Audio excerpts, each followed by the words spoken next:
ಉಜಿರೆಯಲ್ಲಿ ಗ್ರಾಮ ಪಂಚಾಯತ್ ಚುನಾವಣೆಯ ಮತ ಎಣಿಕೆ ಸಂದರ್ಭದಲ್ಲಿ ಎಸ್ಡಿಪಿಐ ಕಾರ್ಯಕರ್ತರು ಪಾಕಿಸ್ತಾನ ಪರ ಘೋಷಣೆ ಕೂಗಿದ್ದಾರೆ ಎಂದು ಆರೋಪಿಸಿ ಅಮಾಯಕ ಯುವಕರ ಮೇಲೆ ಪ್ರಕರಣ ದಾಖಲಿಸಿದ್ದಾರೆ.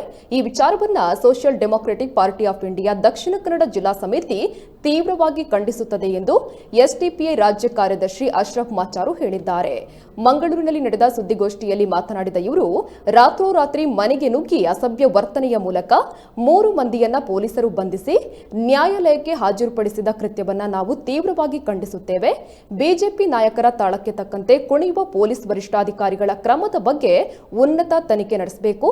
ಇಲ್ಲದಿದ್ದರೆ 3 ದಿನಗಳಲ್ಲಿ ಪೊಲೀಸ್ ವರಿಷ್ಠಾಧಿಕಾರಿಗಳ ಕಚೇರಿಗೆ ಮಾರ್ಚ್ ನಡೆಸಿ ಮುತ್ತಿಗೆ ಹಾಕಲಾಗುವುದು ಎಂದು ಎಚ್ಚರಿಸಿದ್ದಾರೆ. ಈ ಬಗ್ಗೆ ಉನ್ನತ ಮಟ್ಟದ ತನಿಖೆಯಾಗಬೇಕು ಎಂದು ಆಗ್ರಹಿಸಿದ್ದಾರೆ.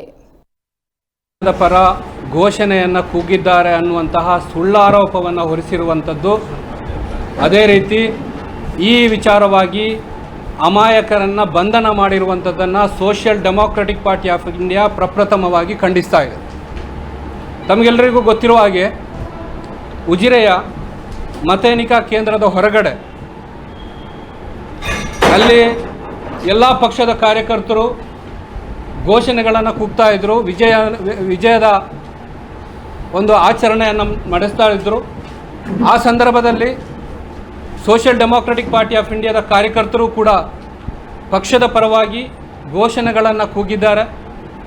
ಈ ಘೋಷಣೆಗಳನ್ನು ತಿರುಚಿಕೊಂಡು ಪಾಕಿಸ್ತಾನದ ಪರ ಘೋಷಣೆ ಅಂತ ಹೇಳಿ ಬಿಂಬಿಸಿಕೊಂಡು ಕೆಲವು ಮಾಧ್ಯಮಗಳು, ಅಂದರೆ ಸ್ಪೆಷಲಾಗಿ ಹೇಳಬೇಕಾದ್ರೆ ದಿಗ್ವಿಜಯ ನ್ಯೂಸಿನಲ್ಲಿ ಏನು ಇದನ್ನು ಪ್ರಸಾರ ಮಾಡಿಕೊಂಡು ಸೋಷಿಯಲ್ ಡೆಮೊಕ್ರೆಟಿಕ್ ಪಾರ್ಟಿ ಆಫ್ ಇಂಡಿಯಾದ ಕಾರ್ಯಕರ್ತರು ಪಾಕಿಸ್ತಾನದ ಪರ ಘೋಷಣೆಯನ್ನು ಕೂಗಿದ್ದಾರೆ ಅನ್ನುವಂಥ ಸುಳ್ಳಾರೋಪವನ್ನು ಪ್ರಚಾರ ಮಾಡ್ತಾರೆ. ಇಲ್ಲಿ ನಾವು ಅರ್ಥ ಮಾಡಿಕೊಳ್ಬೇಕಾಗಿದ್ದು, SDPIಗೋ ಅಥವಾ ಮುಸಲ್ಮಾನರಿಗೋ ಪಾಕಿಸ್ತಾನದ ಪರವಾಗಿ ಘೋಷಣೆ ಕೂಗುವಂಥ ಯಾವ ಅಗತ್ಯ ಕೂಡ ಇಲ್ಲ. ಅದರಿಂದ ಯಾವ ಲಾಭವೂ ಕೂಡ ಇಲ್ಲ. ಅದು ನಮ್ಮ ನಾಗರಿಕತೆ ಕಲ್ಚರ್ ಅಲ್ಲ, ಅದು ನಮ್ಮ ಶತ್ರು ರಾಷ್ಟ್ರ ಅಂಥೇಳಿ ನಾವು ಕಾಣುವಂಥವರು. ಅದೇ ರೀತಿ ನಾವು ಅದನ್ನು ಭಾವಿಸ್ತೇವೆ. ಆದರೆ ಇಲ್ಲಿ ಈ ಒಂದು ಘೋಷಣೆಯನ್ನು ಕೂಗುವುದರ ಮುಖಾಂತರ ಯಾರಿಗೆ ಲಾಭ ಇದೆ ಅನ್ನೋದನ್ನು ನಾವು ಅರ್ಥ ಮಾಡಿಕೊಳ್ಬೋದು. ಈ ರೀತಿಯ ಘೋಷಣೆ ಅಲ್ಲಿ ಯಾವ ಒಂದು ವಿಡಿಯೋದಲ್ಲಿಯೂ ಕೂಡ ಕಾಣಲಿಕ್ಕೆ ಸಿಗ್ತಾ ಇಲ್ಲ. ಬದಲಾಗಿ ಕೆಲವು ವಿಡಿಯೋ ಯಾರು ಮಾಡಿದ್ದಾರೆ ಗೊತ್ತಿಲ್ಲ, ಆ ಕೆಲವು ವಿಡಿಯೋದಲ್ಲಿ ಆ ರೀತಿಯ ಒಂದು ಘೋಷಣೆಯನ್ನು ನಮಗೆ ಇವತ್ತು ಪೊಲೀಸರು ತೋರಿಸ್ತಾ ಇದ್ದಾರೆ. ಅದು ಎಲ್ಲಿಂದ ಬಂತು, ಯಾರು ಮಾಡಿದ್ದಾರೆ, ಅದರ ಸ್ಪಷ್ಟವಾದ ತನಿಖೆ ನಡೀಬೇಕು.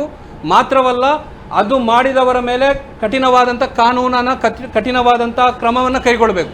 ಆದರೆ ಇದನ್ನು ಸೋಷಿಯಲ್ ಡೆಮೊಕ್ರೆಟಿಕ್ ಪಾರ್ಟಿ ಆಫ್ ಇಂಡಿಯಾದ ಮೇಲೆ ಹೇರಿಕೊಂಡು ಇವರು ಈ ರೀತಿಯ ಘೋಷಣೆಯನ್ನು ಕೂಗಿದ್ದಾರೆ ಅನ್ನುವಂಥ ಸುಳ್ಳಾರೋಪ ಮಾಡುವುದನ್ನು ನಾವು ಖಂಡಿಸ್ತಾ ಇದ್ದೇವೆ.